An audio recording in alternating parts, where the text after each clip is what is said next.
Hi, my name is Helen. And yes, I am a woman. Welcome to my podcast, a podcast with scary stories I have written. But I have chosen to record it with an AI voice, and if you ever heard mine, you know why. Are you ready? I hope you locked your doors, checked under your bed, and turned the lights off. Because now it's time for frightful fiction. Do you dare to listen? A large man emerges from the forest and approaches the green car, whose door is smeared with blood. The man seems out of breath. Emmy sees no blood on him, so whose blood is on the car? And where are all the others? The man's dark brown hair sticks out of his beanie. He stares at Emmy, and she stares back at him.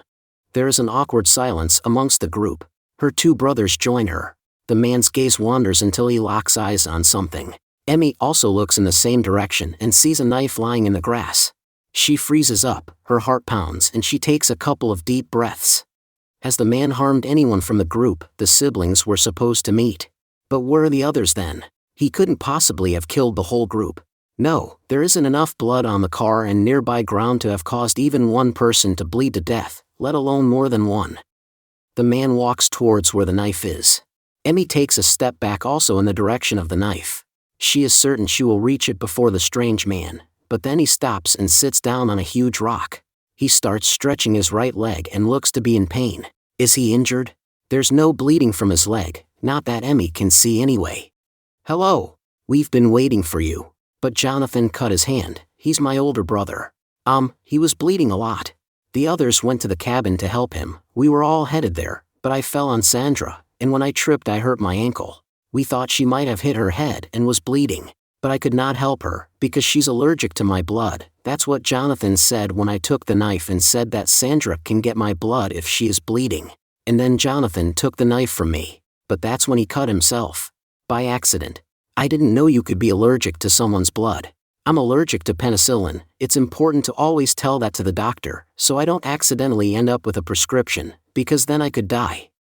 The man looks down at the ground and sighs. He appears to be around 45 years old. Maybe a bit older. Emmy's body softens slightly. She doesn't feel like the man is lying. He appears very childlike. She examines the man as he sits seemingly helpless on the rock. He looks so harmless despite his large build. How kind of you really, that you tried to help Sandra. But what a shame about your ankle. I hope it gets better soon. My name's Dennis. What's yours? Dennis asked. My name's Benny, and I'm very kind, the man replied. Dennis sits down beside Benny, and they exchange a Corona-style fist bump as an introductory greeting. Emmy also fist bumps him, as does William. She gets a feeling that Benny is a bit special. These are my siblings, Emmy and William. I kind of forced them to be here, Dennis said, and after a short pause he continues. Because I just have to go on this hike, I need an answer about something, and I want them here with me for support. Dennis looks down. It's very kind of them to come with you. I also have a friend with me, my best friend, my brother Jonathan. He is sick. He's going to heaven soon, where our dad lives. Benny stares straight ahead, seemingly into nothing. We're walking here so I can talk to my dad. I have to learn how to talk to those in heaven, because soon Jonathan will live there too, and we have to be able to talk from the inside. Benny said, and points to his heart. Dennis pats Benny's shoulder. Awesome that you'll get to talk to your dad, that's really good. We're here to talk to our mom, Dennis said. Emmy turns away from them, blinking her eyes, because they're tearing up. But not much. Just a little. But what the hell, is this upsetting me? Emmy thinks to herself. Benny, the overgrown child with his dying brother, is here to learn that he's not alone as long as he can talk to his dad and brother from inside his heart. Of course I'm upset about it, it's fucking heartbreaking. William also looks sad. He offers Benny a piece of chocolate, which he accepts. Emmy takes a few steps away. She needs to gather herself.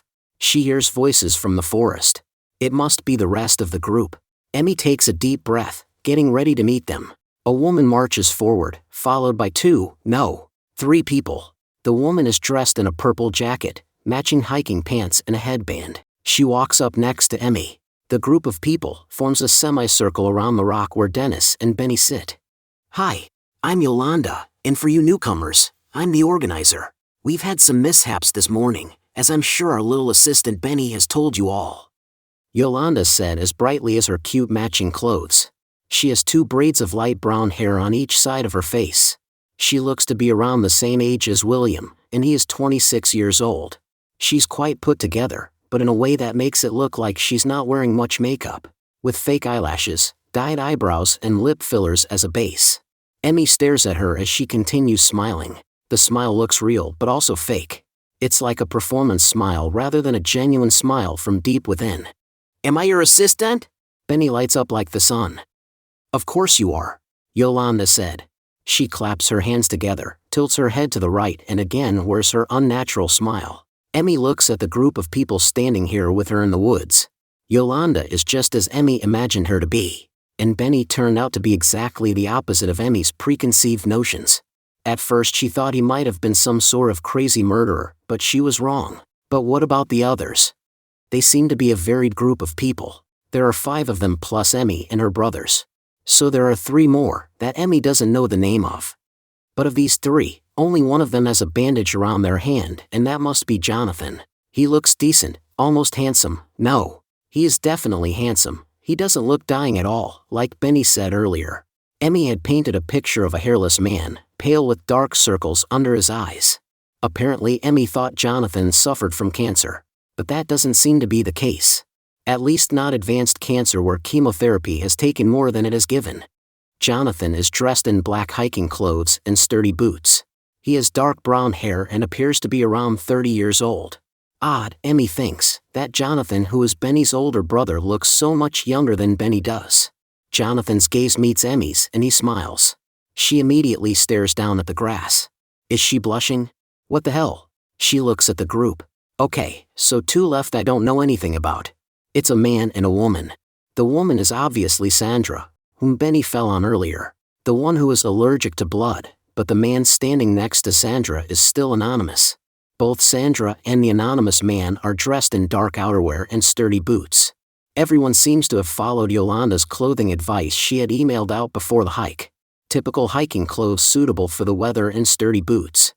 Jonathan walks and picks up the knife from the ground. It's probably his. Emmy follows his movement as he returns to the group. He stands beside her. Close, and she likes it. Yolanda presses her hands together. "It's great that you all made it here on time. I understand it must have been an early start for some of you, especially those who had to travel a bit to get here. We're about to head to the campsite. But before that, I want those of you who packed camping stoves to leave them in your cars. We don't need them anymore. I know that the email said to bring them, but I have arranged another solution," Yolanda said. She looks up and puckers her lips, and then begins to take the lead. She heads toward the trail that leads away from the cars. She abruptly stops and turns around. "It seems I skipped a part, one of the most important parts of our journey. I want us to start with a brief introduction of ourselves, where you tell us your name and why you want to get in touch with the spirit world. But first I thought I'd give some directives and rules, which you all have to follow. Is everyone listening? It's very important that you listen and follow the rules," Yolanda said as she raises her eyebrows and leans forward. The group nods. Emmy reacts to the thing about the presentation. It doesn't sound fun at all, talking in front of a group. Yolanda holds her hands together and raises them close to her face. "Follow me along the trail. I always walk first. It's very important that you don't wander away. It's a dense forest, where many have gotten lost over the years. I can't emphasize enough how important it is that you actually follow the trail. If you step away from it, it's at your own risk. There are evil forces beyond the sanctimony of this path we are on. And I want to add that there's no reception on your phones in the forest, except for here at our forest parking spot, and at the campsite. So for those of you who want to save your phone's battery, I recommend turning them off while we hike," Yolanda said. She looks at each individual person in the group, and then she continues. "I will stop at each so-called hotspot, and there I want us all to stop for a while, and absorb the energy. It's very important that you only take in the good energy, the one that feels good. If you feel uncomfortable or something, you have to stop and think about something else. Do you all understand?" Yolanda asked the group. Everyone nods, except Emmy, until Yolanda stares her down. Then she also nods. "How far is it to the camp?" William asked. "It takes about 4 to 5 hours to walk there, including the stops," Yolanda said as she twiddles with her braid. Emmy follows Jonathan with her gaze again. He goes over to Benny. "How are you feeling, Superman? Are your legs up for walking that far?" Jonathan asked. Benny nods and stands up, and he walks a few steps without any visible concerns. Jonathan gives his brother a high five. Yolanda takes a step closer to Jonathan. "I can start the presentation. My name is, as I said, Yolanda, and I'm the organizer. I've always had the ability to communicate with the other side, and this is my way of leading people through the process and showing them how to talk to their loved ones who no longer walk this earth. I use this forest because of its energy that strengthens people's own ability to communicate with the other side." Yolanda nods toward Jonathan, as if to indicate that it's his turn. "Hi, my name is Jonathan, and I'm here with my older brother Benny. We're going to try to get in touch with Dad. I think it's important to learn how to hear your loved ones, who no longer is alive, in your own head or in your heart, so you can talk to them whenever you want." Jonathan lays his arm around his big brother. Okay, so Benny has probably mixed it up. Jonathan is Benny's younger brother, not the other way around. That explains why Benny looks older. Because he is. Benny has a mental handicap, so he's special, so we all have to be extra nice to Benny. Otherwise, you'll have to deal with me," Jonathan said, and he smiles. But Emmy sees something behind the smile. She really felt Jonathan's words. They were strong but with a charm. A threat but not really. A plea, nope, a command, an order, a sentence he had said many times before, so many times that the balance had become perfect and the message very clear. "Don't fuck with my brother." Benny looks at Yolanda. "I'm Benny. I'm going to talk to my dad today. He's going to say goodbye to me. He didn't get a chance to do that before he died. And I miss him," Benny said. "Oh no, not again." Emmy panics, as tears well up in her eyes. "Of course we will seek contact with your dad. He's probably been longing to hear from you," Yolanda said, like a preschool teacher. That's what Emmy really thinks of her. Yolanda reminds her of an overly ambitious school teacher who hasn't been broken down by the world's horrors yet. But Emmy gives it a few years, and then, ... "Hi everyone. My name is Sandra. I'm here with my husband Peter. We want to get in touch with our son, who died, and..." Sandra said with such a shaky voice that the words almost didn't come out. Emmy looks at Sandra. So the anonymous man's name is Peter and he's married to Sandra. And their son is dead. Emmy wasn't prepared to meet this much sorrow. She thought she would encounter a group of quirky yoga practicing hippies who believe in ghosts, high on their own open minds, and God only knows what kind of drugs they take when they want to talk to the dead. And not people in such desperate need of contact, human contact with a deceased loved one. Peter puts his arm around Sandra. "I'm Peter, and yes, as Sandra said, our son died of cancer, so yes, we're here because a friend recommended it. He said that this might help with our grief. We want to get a chance to say that we miss him and how much we wanted to be there with him." At the end, Peter falls silent and lowers his head. "We were in the hospital restaurant. He was asleep. I mean, he had been sedated, so we ate. It was the first time we ate together since he got sick. We always ate in shifts otherwise, but he was not conscious. But then his heart, it stopped beating and he died, and he was all alone when he passed away." Peter starts to cry. Emmy feels the panic spreading through her body. She doesn't know what to say, so she looks at William, but he looks equally lost. Every second feels like an hour. Emmy really doesn't want to introduce herself after that. She wipes a tear from her cheek, her pulse pounding in her head. "That was heartbreaking to hear. My deepest condolences to you both," Dennis said. He sniffles, overcome by it all, and he looks just as sad as the rest of the group. Everyone stands quietly for a while, until Dennis starts to speak.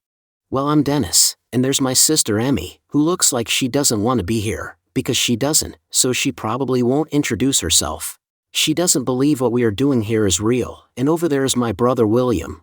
We lost our mom last year. She was murdered, and I want to get in touch with her," Dennis said. Emmy's cheeks flush. Why is Dennis telling the whole group that she doesn't want to be here? Her negative attitude toward this hike was based on the group being a bunch of idiots, which they don't seem to be. It feels like she has to redo her introduction, say something else, but the group seems content with Dennis's introduction of Emmy and William, as everyone follows Yolanda's lead. William quickly walks in the opposite direction. Emmy sees that he leaves their camping stove in his car. He quickly runs back to the group again. It's been over 2 hours, they are about halfway there and they've stopped at one so-called hotspot. And there they all stood, a united but also divided group, closing their eyes, in hopes of feeling something. And after a while, it seemed that most of them felt the power that Yolanda claimed the forest offers. But not Emmy. She just felt silly, standing in a forest doing breathing exercises with a group of strangers and her 2 brothers. Jonathan and Benny had stood close to her. Emmy had a feeling that Jonathan didn't share the same focus on chasing the energy as the rest of the group. It was her and Jonathan who had their eyes more open than closed during the breathing exercises. Emmy had taken the opportunity to check her phone, for the 17th time.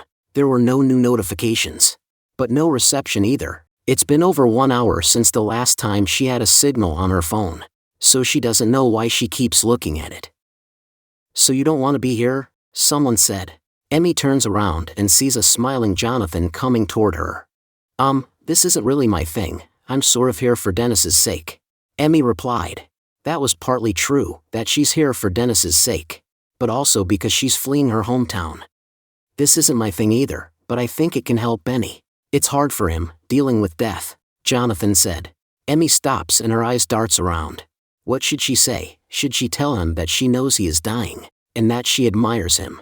It must require tremendous courage and sacrifice, given his condition, to prioritize Benny's grieving process so highly. "I'm not dying," if that's what Benny said.